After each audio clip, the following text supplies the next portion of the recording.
ISKCON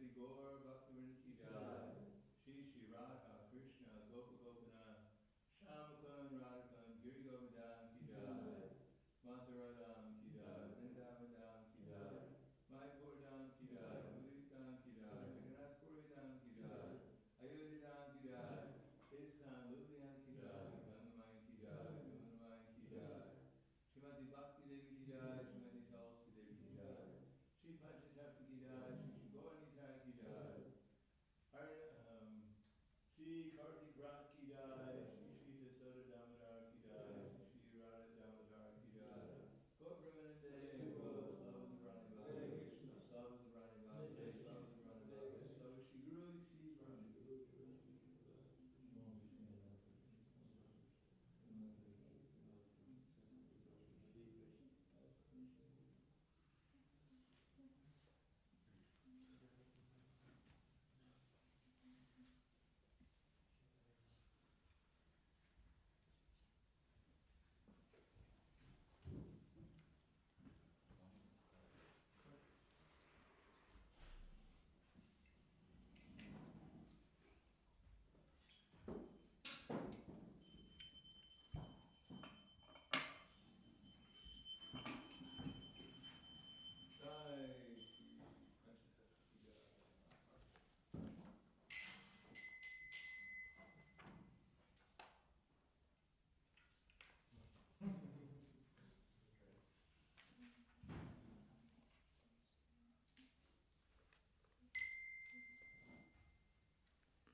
Ten.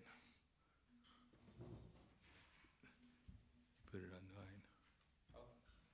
This is 9. This is 10.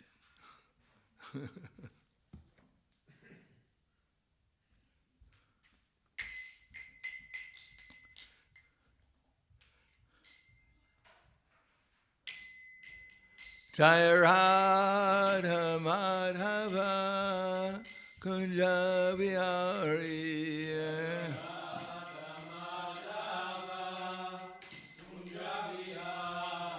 Jai Radha Madhava Kunja Vihari.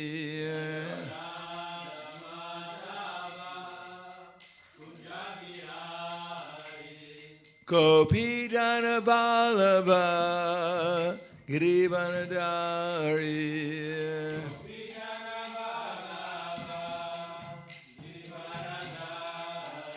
Gopi Jana Vallabha Girivanadari.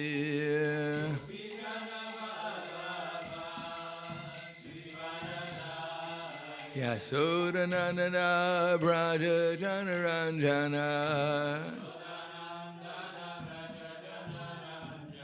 Yasodananda Braja Janaranjana.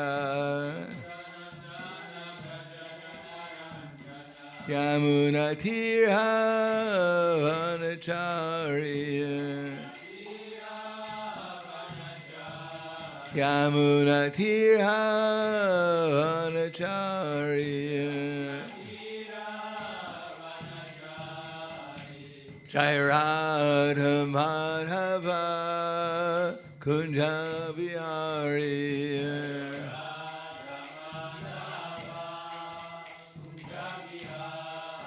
Jai Radha Madhava Kunja Vihari.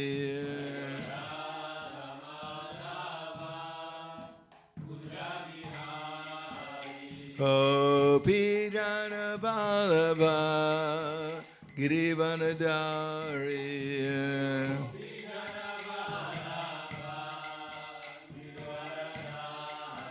Gopi Jana Vallabha Girivanadari.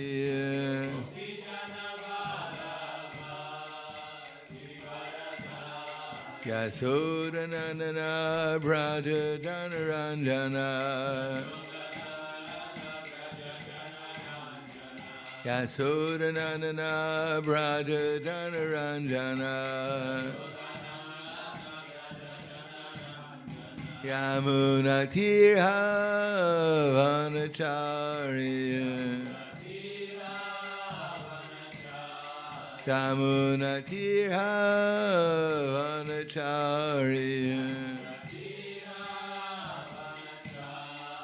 Jaya Radha Madhava Kunja Vihari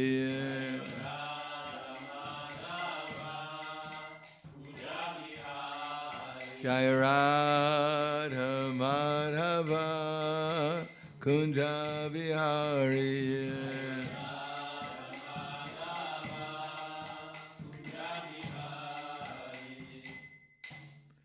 Jayam Vishnupad Paramahamse Acharya Asandhara Sudushi Shriman His Divine Grace Shalasi Bhaktivedanta Swaraj Srila Prabhupada Ki Jai Gaur Premanande Haribo Slavas of Rani Bhakta Slava Shri Guru Shri Gurangi Om Agyanat Vinandasya Garanjana Salakaya Chaksur Militam Yena Tasmai Shri Guruve Namaha Shri Chaitanya Manobhishtam Stapitam Yena Bhutale Swayam Rupa Kadamayam Tadati Swapadantikam Pandeham Shri Guru Shri Yuta Padakamalam Shri Gurum Vaishnavam Scha Shri Rupam Sagrajatam Sahagana Raganatam Vitam Tam Sajivam Sadvaitam Savadutam Parijana Saitam Krishna Chaitanya Devam Shri Radha Krishna Padan Sahagana Lalita Shri Visakan Zvitam Scha Hey Krishna Karna Sindho Dinabando Jagatpate Gopesha Gopika Kanta Radha Kanta Namostute Tapta Kanshena Gaurangi Radhe Vrindavaneshwari Prishubhanu Siddha Devi Pranamami Hari Priye Panchakalpa Turvyascha Kripa Sindhubhyevacha Patitanam Bhavanebhyo Vaishnavebhyo Namo Namaha Shri Krishna Chaitanya Pranityananda Shadvaiti Gadadhar Shivasati Gaur Bhaktivinoda Hare Krishna Krishna Krishna Hare Hare Hare Rama Rama Rama Hare Hare Om Namo Bhagavate Vasudevaya Om Namo Bhagavate Vasudevaya Om Namo Bhagavate Vasudevaya Srimad Bhagavatam Canto 1, Chapter 5, Narada's Instructions on Srimad Bhagavatam, text number 10. Niyadvachas Chitripadam Haryar Yasho Jagat Pavitram Pragrinita Karichit Tadvayasam Tirtam Ushanti Manasa Niyatra Hangsa Niramant Yukshikshaya Nadyadvachas Chitrapadam Haryar Yasho Jagat Pavitram Pragrinita Karichit Tadvayasam Tirtam Ushanti Manasa Niyatra Hangsa Niramanti Shikshaya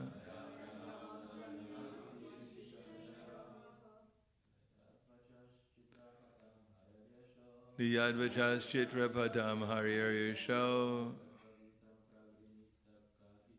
Jagat Pravritam Pragrinita Karichit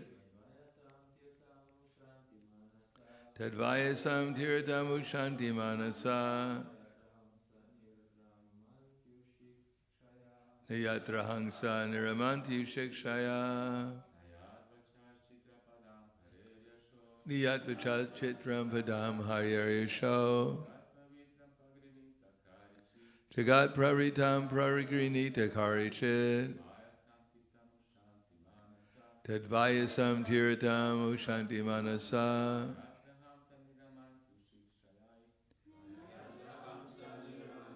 Shikshaya. Ladies, Yayadvachas Chitram Padam Haryayasho Jagat Pravitam Prarakrinikari Chit Tadvayasam Tiratam Ushanti Manasa Nayatra Hangsa Niramanti Shikshaya Na Not Yat That Vacha Vocabulary Chitrapadam Decorative Hare of the Lord Yasha Glories Jagat Universe Pavitram Sanctified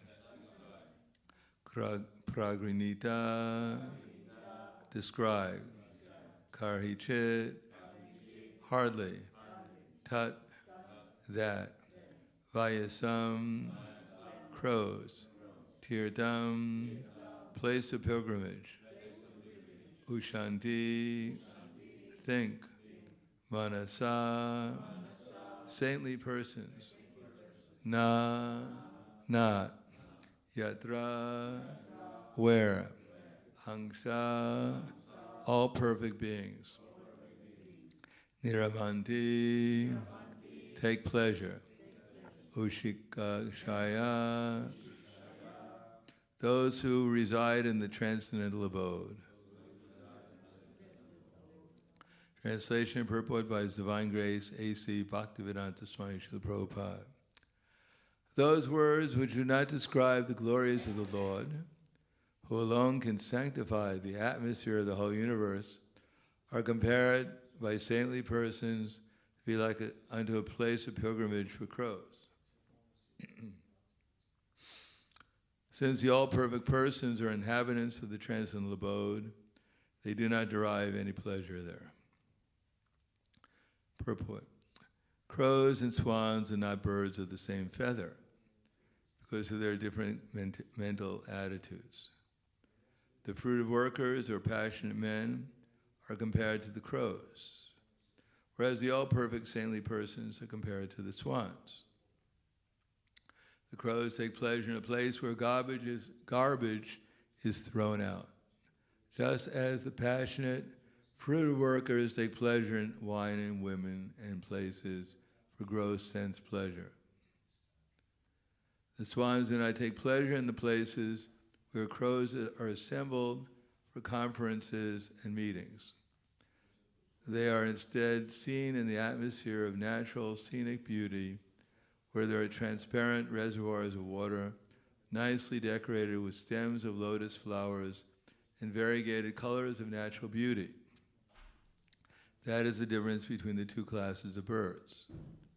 Nature has influenced the different species of life with different mentalities, and it is not possible to bring them up into the same rank and file. Similarly, there are different kinds of literatures for different types of men of different mentality. Mostly the market literatures which attract men of the crows categories are literatures containing refuge remnants of sensuous topics. They are generally known as mundane talks in relation with the gross body and subtle mind.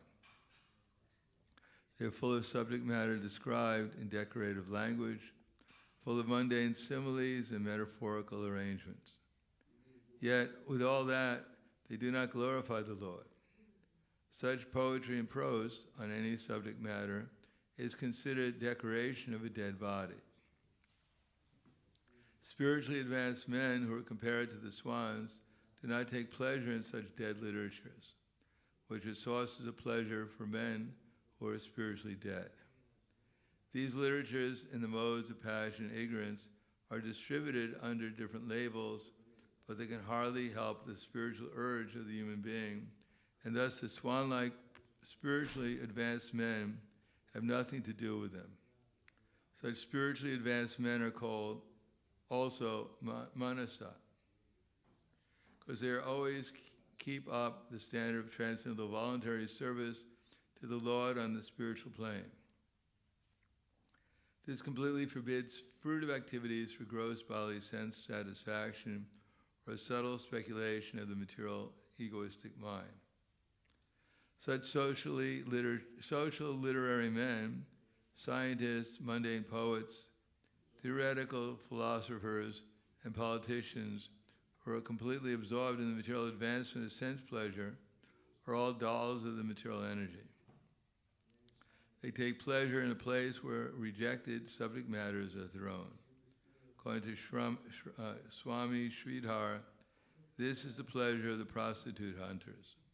The literatures which describe the glories of the Lord are enjoyed by the Paramahamses who have grasped the essence of human activities.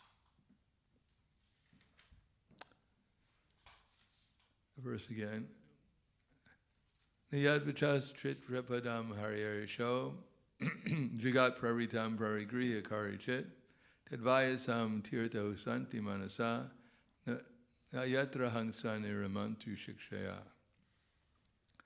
Those words which do not describe the glories of the Lord, who alone can sanctify the atmosphere of the whole universe, are considered by saintly persons to be like unto a place of pilgrimage for crows.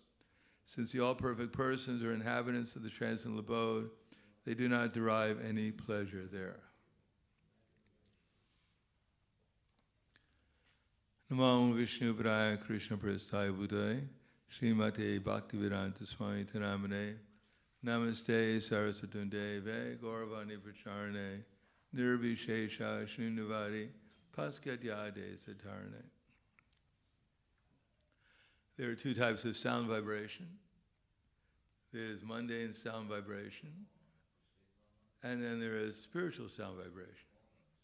The difference between mundane sound vibration and spiritual sound vibration is that spiritual sound vibration includes Krishna and his expansion, or his expansions within it. And mundane sound vibration is devoid of that association. Mundane sound vibration also holds the promise of future happiness. It's not good to move your legs like that. Your knees. And spiritual sound vibration, when one is actually absorbed in spiritual sound vibration, gives one transcendental happiness and enlightenment. Therefore, Vishaya vinivartante, nirharasi dehinam, rasa varjam rasopyasya param dvishva nivartate. The embodied soul may be restricted from sense enjoyment, though that taste for sense objects remains, but ceasing such engagements by experiencing a higher taste when it becomes fixed in consciousness. In other words, without experiencing transcendental pleasure, then our mind will naturally seek some other kind of pleasure. In the material world, someone may restrain his senses from sense pleasure with the idea that in the future he's going to get more happiness or more mundane sense pleasure by going through some austerity. Of course, in Kali Yuga, because people are not trained for any kind of austerity, therefore they cannot even restrain their senses even temporarily, even for a few minutes, in order to achieve something higher. Therefore, the society is ever becoming more degraded because people cannot tolerate the urges of the senses at all. And as soon as one falls a victim to the urges of the senses, one loses one's spiritual intelligence. And by losing one's spiritual intelligence, one becomes more and more absorbed in the bodily and mental conceptions of life. Unfortunately, the mental conception and the bodily conception of life are illusory, but they're also, at the same time, painful. Not only there's no knowledge, but as one goes from avidya, not knowing one's actual position, or anything else in reality, not knowing Krishna, how things are related to Krishna, this is all avidya, one naturally acquires asmita. a false ego. If we don't know who we are, then we'll think ourselves to be something that we're not. And thinking ourselves something that we're not, we'll naturally identify ourselves with whatever body we have, because every body, whether it be a human body or another species of life, has certain sense objects which they're attracted to, and certain sense objects that they're averse to. Therefore, raga and dvesha naturally accompany our false ego. And from that comes abhiniveshita. The more one becomes absorbed in raga and dvesha, the more one's intelligence is stolen by the illusory energy, then the more one becomes fearful of impending death especially. Therefore, one takes to intoxication in order to forget that we have to leave this body sooner than later. And therefore, all one's activities are generally focused around either trying to find sense pleasure in the material world or trying to avoid impending death. Generally, when one is young, one is searching after sense pleasure, when the senses is still strong, and as one gets older, one is afraid of death, that destruction of his beloved body, and not knowing where to go, where one is going after this body. Therefore, the only solution is to hear about Krishna. Hear about Krishna doesn't mean just to hear about Krishna in his transcendental form, although that may be helpful, but unless we learn how to control the mind and senses by engaging them in Krishna's service, hearing about Krishna's form will not be so effective, or his qualities or his pastimes in the internal energy will not be so effective because our minds will not be able to be fixed on Krishna in that way. And because of that, therefore we won't be able to experience Krishna very deeply. And without experiencing Krishna very deeply, one doubts whether actually there's much pleasure in chanting the holy names or in devotional service, because one does not have that much experience. Therefore, in the beginning, one has to learn how to chant with attention, but one cannot chant with attention and learn unless one learns vairagya, some detachment. As long as one is believing that material sense pleasure will make me happy in some form or another, then one cannot actually concentrate upon Krishna, because it seems that there's a competition between trying to enjoy the senses and at the same time trying to become conscious of Krishna. Therefore, sometimes one tries to concentrate on Krishna, and sometimes one concentrates on sense gratification. And therefore, it's just like the elephant bathing. Sometimes he goes into the water and takes a nice bath, ati snan, and after bathing in the water, he comes out of the water and throws dirt all over his body. So there's no real advancement towards cleanliness, because one is going from one level to the next, from cleanliness to becoming covered with dirt. Therefore, one has to hear philosophy also, not only pastimes. Otherwise, one will think that my activities and those of Krishna are similar. Therefore, there are two classes of persons, as mentioned here: the passionate fruitive worker and the swan-like devotees. So one has to see who's the passionate workers and who's the swan-like devotees.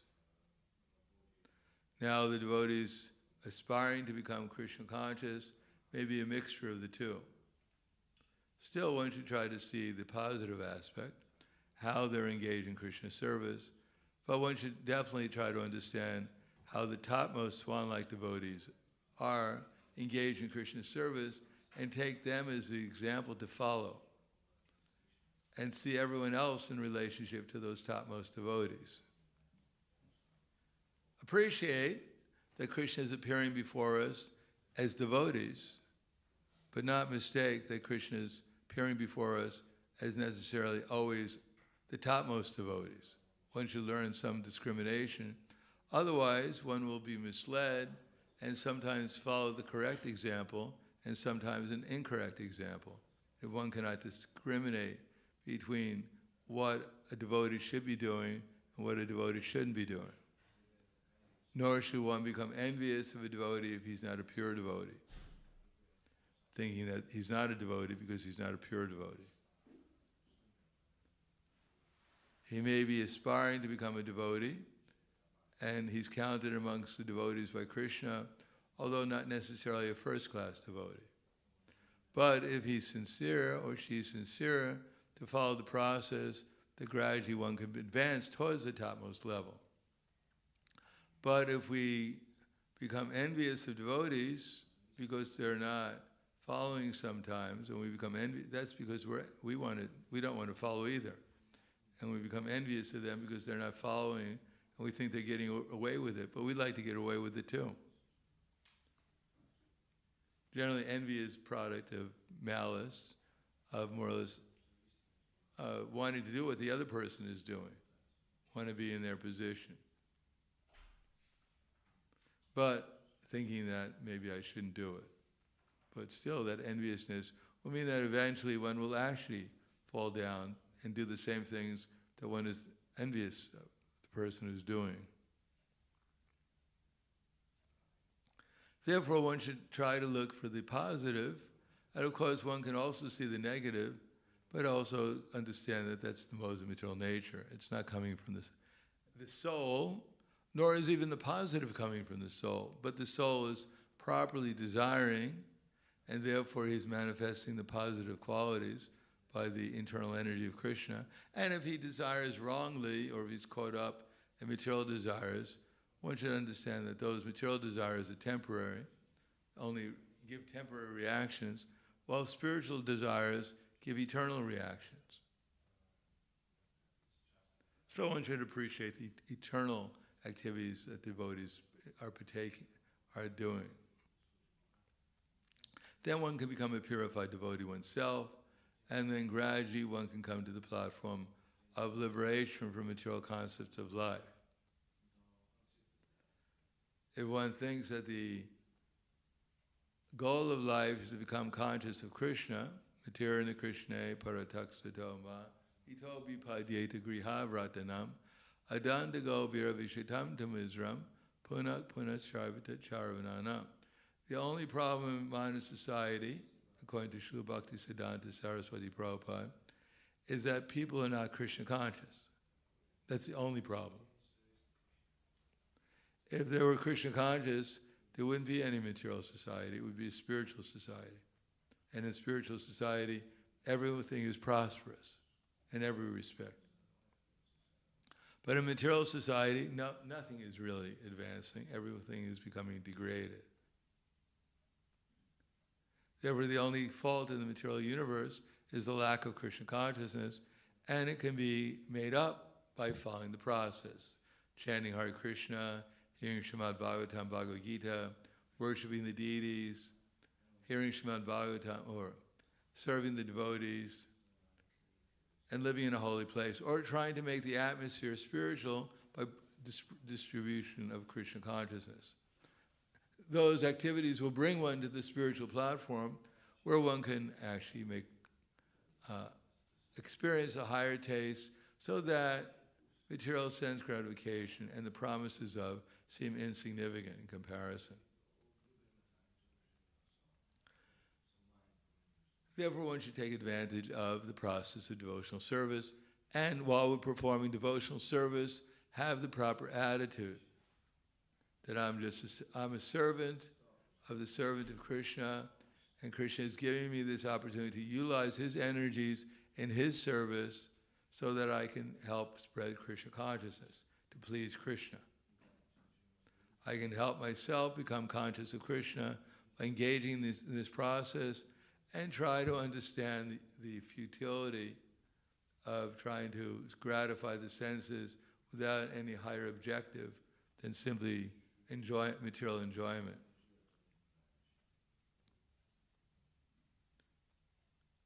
Therefore, here it says, there is the mode of goodness, and from the mode of goodness, one should be able to understand things properly, and then there's the mode of passion, which most of the world is caught up in, hoping against hope that there'll be some arrangement where one can find perpetual happiness here in the material world. But that's hoping against hope. Any sane person will see it's a waste of time. And yet in the Bhagavatam, we find so many persons, whether it's Hiranyakashipu, or Hiranyaksha, or Duryodhana, or Ramachandra Puri, who thought that they were going to enjoy the material existence, but they were undoubtedly disappointed. And then we have the Pandavas, Prahlad Maharaj, we have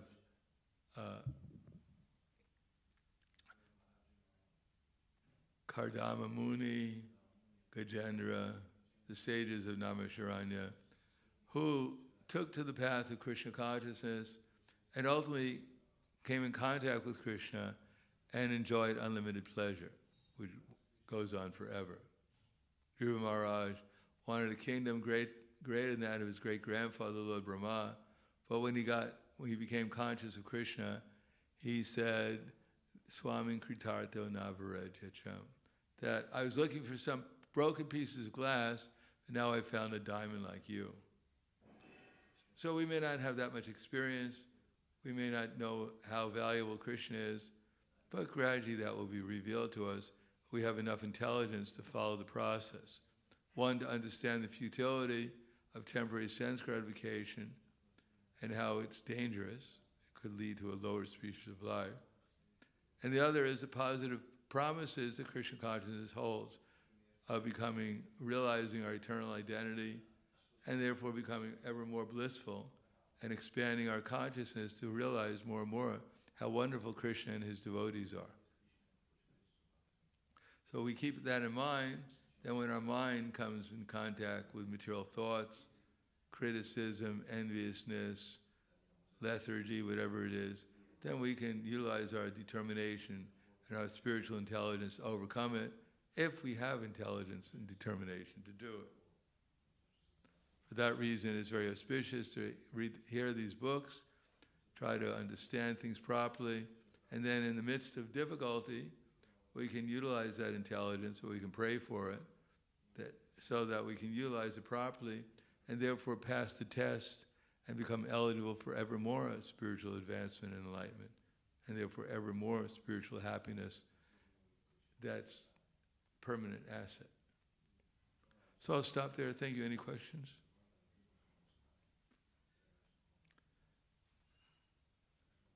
So let us not join the ranks of the crows.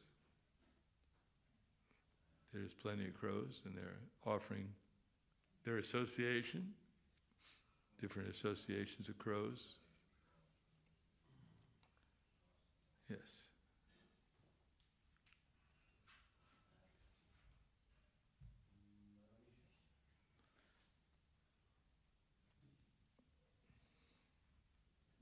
Hare Krishna Maharaj, you said that if we are jealous to some devotees because they don't follow something they should follow, that could be the reason of our fall. But could also, because we are maybe disappointed with some other devotees, also be the reason of our fall. No, we're just envious. Just envious, okay. Just envious. Why should we be disappointed with the devotees? They're going back to Godhead. Unless you're his father or something, or his whatever. I mean, disappointment is a broad statement. But generally, we're not disappointed. You know, we may have imagined someone was a very advanced devotee, and we may have worshipped them and done service to them, and then we find out they're not on the level we thought they were on. We become disappointed, not for their sake, usually for our own sake. We think that I'm not going to get back all the work I've done. It's another kind of enviousness. I didn't do it for Krishna. I did it because I was serving this devotee because I thought I was going to get some profit from it. Now I'm disappointed that I'm not going to get such big profit. Anything else? I was probably once said that if we're feeling morose, it's a sign of lack of Krishna consciousness. The real profit is to develop love for Krishna by becoming aware of him, by serving him, by inspiring him to reveal himself to us through devotional service with the proper attitude.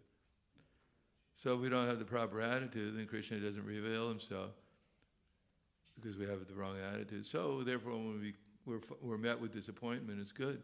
So therefore, maybe it's the time to develop the proper attitude of selfless service rather than becoming a merchant, doing service, expecting something in return.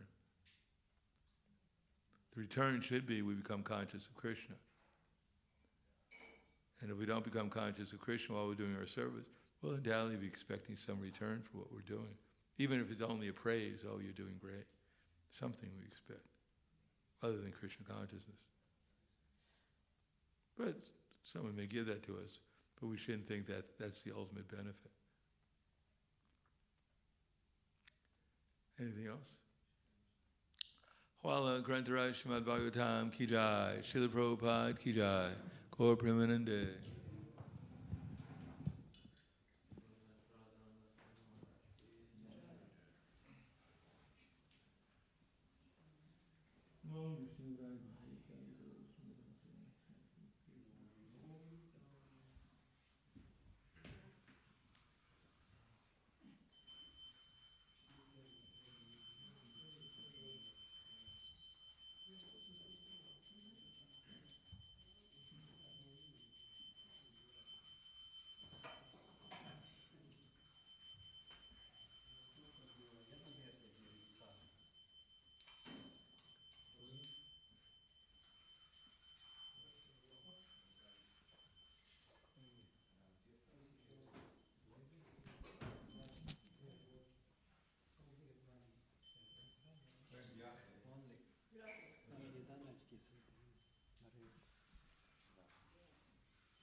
Treba da je nema, onda ne bi.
manera, se to psi bom ven solito.